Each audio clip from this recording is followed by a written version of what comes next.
Il ne trouve pas du tout cette femme attirante. Et elle était borgne.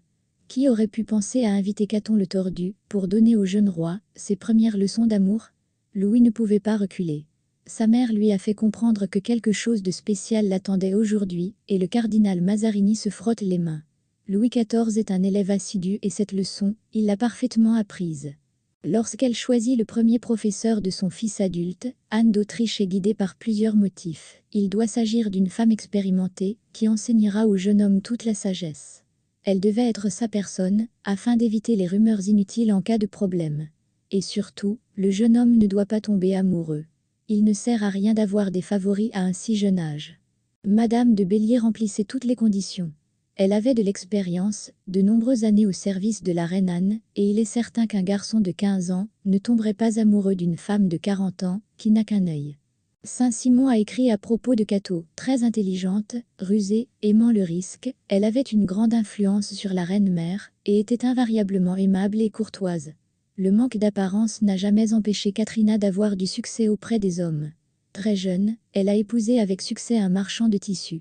Au fil du temps, les choses se sont tellement bien passées que M.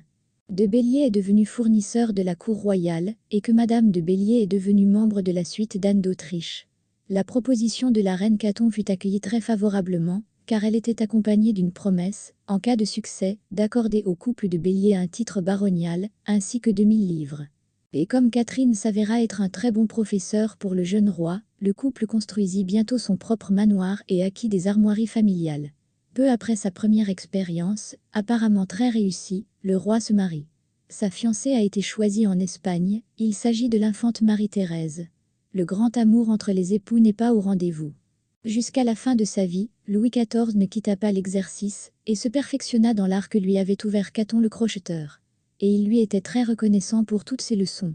Bien qu'après la réussite de son projet, Madame de Bélier se soit retirée de la cour, le roi Louis lui a toujours témoigné son respect. Malheureusement, Monsieur Bélier mourut, laissant derrière lui des dettes, mais là encore, le roi vint à la rescousse en accordant une pension à sa première enseignante. Catherine la recevra jusqu'à sa mort, à l'âge de 72 ans. Merci d'avoir regardé ce film.